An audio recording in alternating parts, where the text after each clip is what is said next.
Good morning and welcome to the Tech Lab Brief. Give us 30 minutes and we'll give you the most relevant updates in tech news happening both in and outside of BK Tech Labs. We are your hosts. I'm Jaden. And I'm BK. Let's jump right into it. So, public pressure mounts over AI job displacement. Majority of US workers support an AI wealth fund as tech layoffs rise, one survey finds. Technology companies are actively reducing their workforces while simultaneously redirecting capital towards AI development. This trend is driving rising worker anxiety regarding job security and automated displacement. You're in college, yes, Jay? Yeah. And you're on one side of this AI situation as a student looking ahead to the future. Right. And yeah, our headline is putting it, I guess we're starting this morning off in the belly of the beast, right? This rising worker anxiety. I mean, it's not just worker anxiety, right? I mean, imagine how the students feel, like the people who are trying to get at these positions in the workforce. If workers are getting displaced, then it's like, what about the students? Are they even going to get a job in the future? The rising adults, Exactly. Absolutely. So we have discussed about everything going on here at BK Tech Labs, our mission, our vision, and trying to figure out what the future looks like for all of us is our ongoing narrative, yes? Yeah. So if we go a little deeper into the story, so this particular survey reveals that 69% of respondents support a policy forcing major AI companies to transfer 50% of their stock to a public sovereign wealth fund. And this sentiment aligns directly with the American AI Sovereign Wealth Fund Act, introduced by one Bernie Sanders. You know about that guy? A little bit about that guy. You should tell me what do you think about him? So he's a very polarizing figure. He is very extremely socialist. There's really he would proudly wear that label. He believes strongly in the idea of government supporting their people.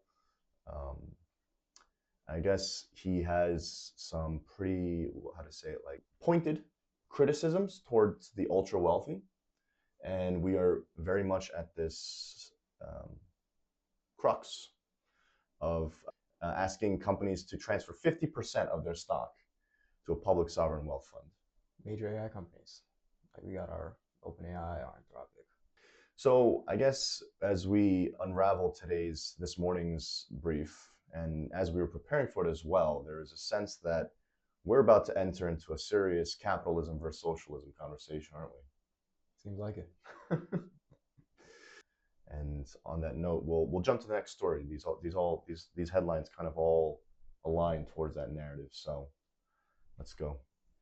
So seems like OpenAI proposes handing the U.S. government a 5% equity stake. OpenAI is currently restructuring its corporate model to transition into a fully for-profit entity while preparing for a highly anticipated initial public offering. So according to reports from the Financial Times, OpenAI has formally proposed giving the US government a 5% equity stake in the company. Based on OpenAI's current $852 billion valuation, this holding would be worth approximately $42.6 billion. Yeah, so this particular story about the government, OpenAI, is it that the government's looking to buy out OpenAI, or is OpenAI asking the government, hey, can you take a chunk of our company? It seems like they're proposing giving the government a 5% equity stake. Yeah. So it seems like, they kind of want to have some sort of a safety net is kind of. I'd say so. This is the way I look at it. And what would be your thoughts, Jaden, about the government owning a chunk of OpenAI? I mean, OpenAI has always been a private company, so I think it'll be a little bit of a change to have a sort of government stake in a company like that, at least. I mean, have we seen the U.S. government take part in many, or at least hold an equity stake in any other AI companies so far? No, definitely not AI companies, and even private corporations in general Yeah, This is a rather unprecedented move, and again, continue going back to that capitalism versus socialism narrative. We'll see how that particular story unfolds, and we'll move on to the next headline here. Yes, the White House's automated defense grid, this thing called the Gold Eagle Initiative for AI-driven cybersecurity vulnerability coordination. So traditional methods of identifying and patching software vulnerabilities are struggling to keep pace with the speed of modern exploits, pushing a push for automated machine speed defense systems. The White House is concerned about their cybersecurity and looking to hook it up to AI. I think that makes sense. I think that's a. I mean, I think that might be a good move. Have we seen the capabilities of Mythos? Mythos. As soon as I mean, Anthropic released it to privately to a select few companies, and even they said, you know, it was able to sort of find all of these cyber vulnerabilities within not even that much time. So Mm. But what? But I guess how much detail do we have into what those vulnerabilities were, like the impact of them? I mean, I'm not sure. I mean, I'm sure they wouldn't want to talk about all their vulnerabilities to the public, would they? Well, in the world of security research, Mm, there's a process of discovering vulnerabilities and then patching them, and then there's a step called disclosure, okay, where once the vulnerability is found and patched, it is actually in the interest of it is within public interest to share the details of this vulnerability, to share that knowledge. And of course, the US government has to be very careful about what they release because there could be implications for other parts of the system as well. And once you put it out on the internet, you're sharing it with the whole world. Yes, it is. There's a definite strong potential and benefit to the government using AI to automate the vulnerabilities, but as well, I think we should be a little bit careful because there is a movie or two that talks about the dangers of letting AI automate everything. that's right. But again, time will tell. All right. Well, hundreds of top economists issue a warning on imminent AI-driven economic disruption. So while technology firms emphasize the long-term productivity gains of automated systems, macroeconomic analysts are focusing on how quickly the workforce can adapt. And so, in a joint letter organized by Stanford's Digital Economy Lab, nearly 200 prominent economists, including 16 Nobel laureates, warned policymakers that the coming labor market disruption will be larger than the Industrial Revolution, but will unfold over a much shorter time frame.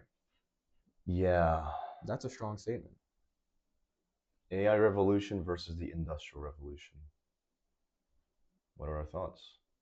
I feel like that's a really strong statement. I mean, people have been saying that as the capabilities of AI has grown over time. I'd say probably since GPT-4, people have people have been saying people have been saying things like uh, people have been saying things like the AI revolution is coming. It's going to be the biggest revolution Is it in coming or is history. it already here? Maybe I mean I think it's already here. It's already changing our markets. It's already changing our workforce. However, do you think Every year is bringing on something drastically different, hasn't it? it has? Yeah. There's always something new. Do you think it's a disruption larger than the industrial revolution, like these Well, so economists say? there's yes, I was thinking about this very question, and we will dig into a little bit further actually. But my initial take here is that comparing the significance, the impact of these two, it kind of feels like to me going back to like Michael Jordan versus Kobe, or Michael Jordan versus LeBron is probably the more popular one conversation these days. You can't compare two giants, two massive forces of nature that occurred in different time periods that affect one another, right? I mean, we could try, and that's what we're going to do right now because it is a very interesting conversation.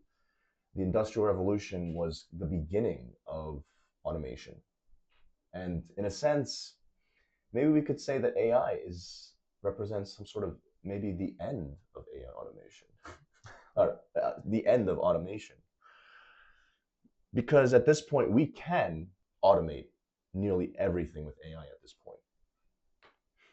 Should we? And then, of course, the most important question being, will we? Right? Which I think is a great segue into today's knowledge segment. Today's knowledge segment is brought to you by BK Tech Labs, ushering in the era of collective intelligence, putting an end to the gatekeeping of knowledge. Join us today. Become a member. Shape the narrative. Our knowledge segment is a time where we will explore a topic of interest, of relevant interest, usually to the news briefings that we went through, using our app called ReChat. ReChat. And ReChat is an AI chat replaying app. And we will use this app during our knowledge segment to have our back and forth about the app, about our thoughts on that topic, but also have AI kind of there with us talking about it. And we will also read through the AI a little bit together and have a little bit of as much of an organic conversation as we can afford to engage in our ongoing mission of collective intelligence. Let's get into it. So on that note, we have here an AI chat with Gemini on AI versus the Industrial Revolution. And still got to lower this volume. Okay.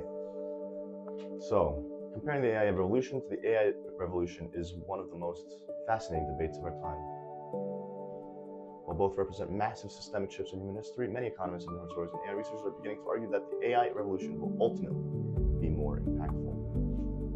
Where difference lies in what we are automating. The Industrial Revolution mechanized a muscle, while the AI revolution is mechanizing the mind. So we'll let this table dry out and take a quick look, right? So the core engine. I really like that analogy here, that the Industrial Revolution mechanized the muscle, and the AI revolution is mechanizing the mind. Yeah, I was just gonna say something about that. I think that's really, I think that's a really good analogy. And as AI is mechanizing the mind, do you worry about, I guess the way to say it is, this decline in the humanity of the mind? Of human intelligence? I'd say we have to be careful. You know, there are certain people who, obviously don't, maybe not use AI, or maybe not use AI that much because, whatever they may believe. Although there are people who I feel overuse it or rely on it too much. And I think that's where we get into where it's actually mechanizing the mind. It's really sort of taking over our critical thinking. In some cases, it's taking over our for some workers, it could be taking over their judgment. And I think it is a really strong idea. I think over time it could have some serious implications if things are not changed starting from today or starting at this time. Yeah, there's, like you said, we got to be careful, and we have to be intentional, I think, is what we're leading more into, because there are these two extremes of like complete anti-AI and complete over-reliance. And to me, I'm thinking about like a pacemaker, you know? The pacemaker, it regulates heartbeat, right? But the heart still has to pump. So the heart is the one doing the job at the end of the day, and the pacemaker exists to help. It's there to enhance, right? Support, and sometimes, and there's varying degrees of like the heart's health, and obviously the pacemaker is inserted once the heart is beneath a certain threshold of ability to regulate its own rhythms.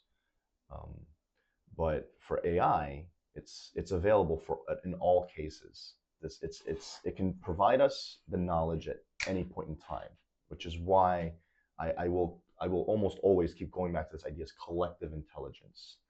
And there's something about this time period that we're in with like when the cell phones came out, it gave us equal access to this to the wealth of information on the internet, which was great, right? And now we're entering into AI. Just could just give us can do that entire search for us in a heartbeat.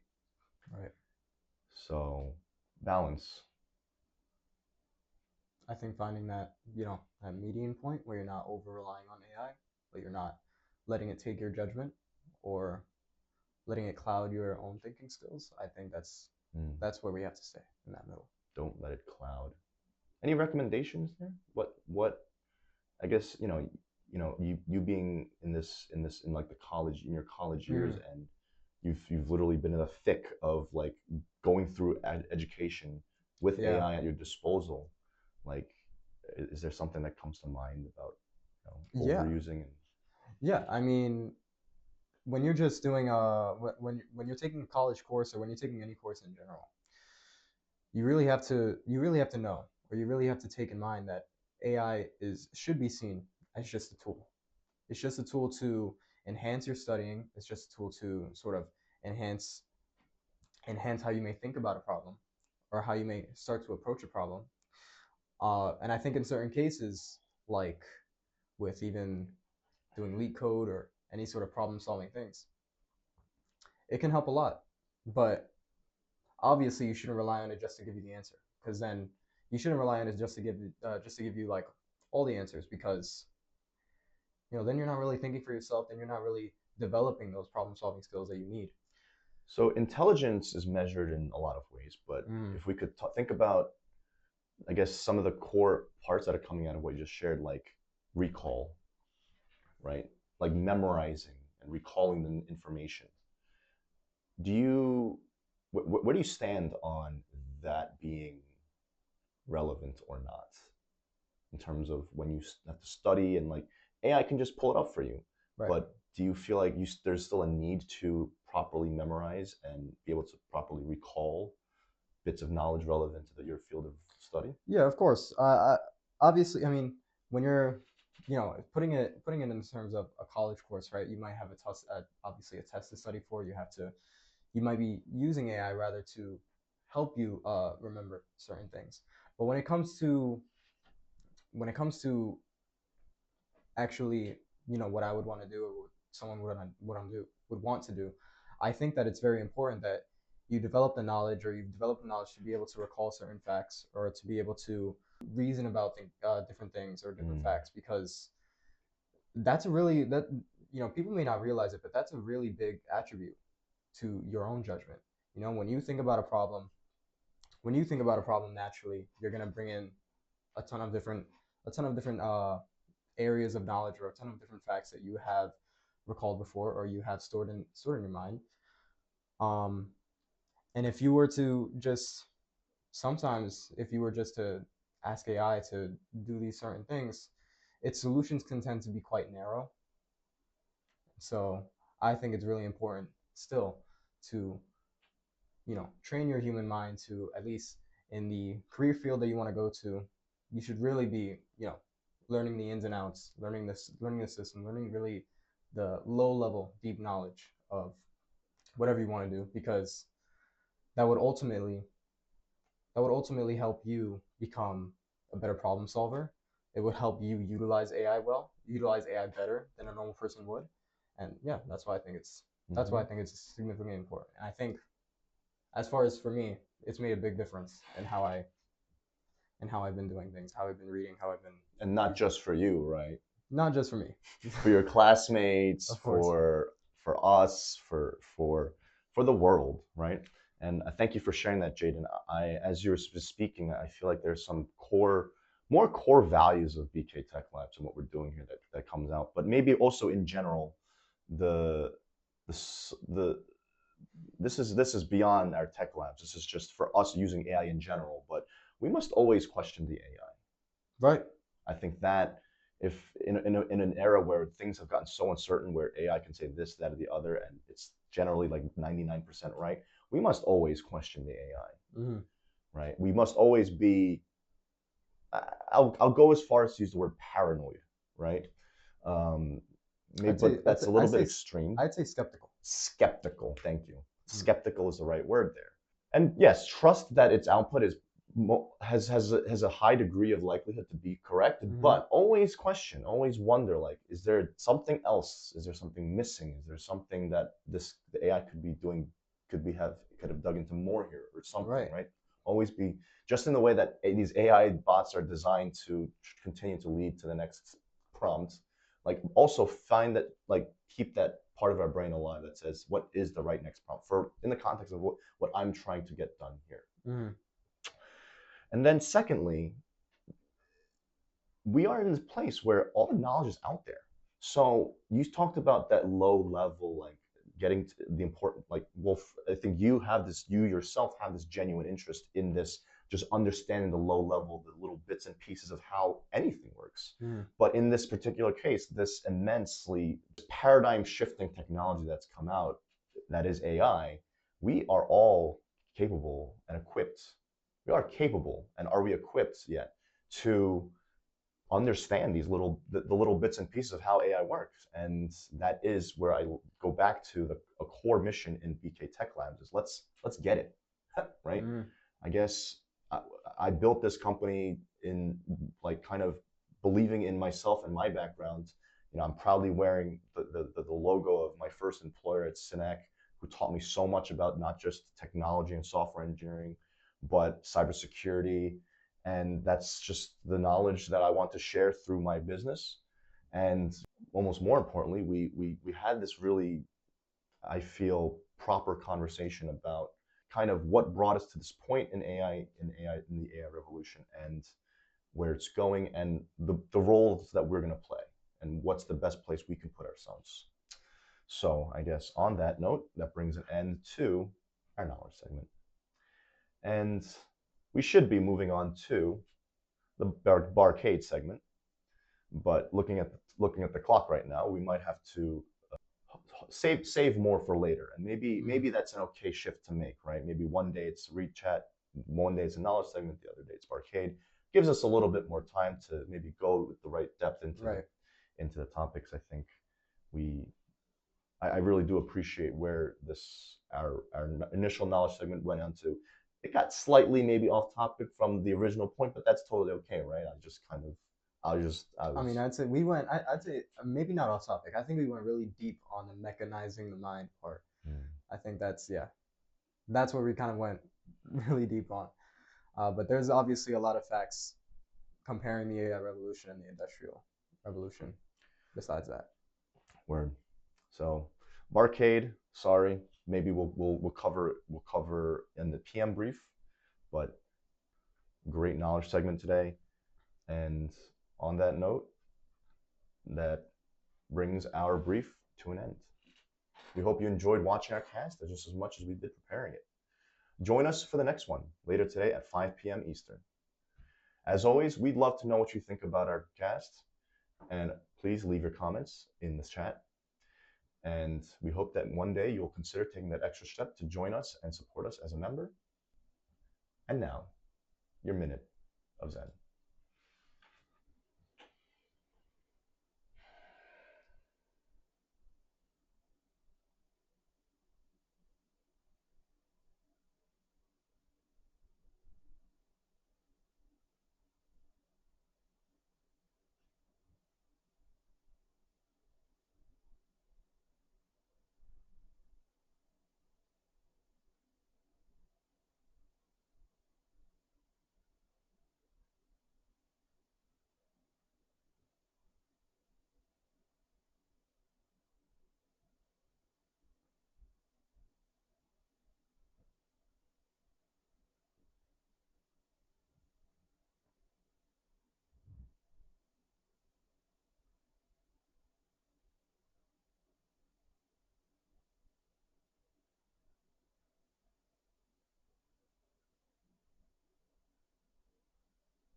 All right.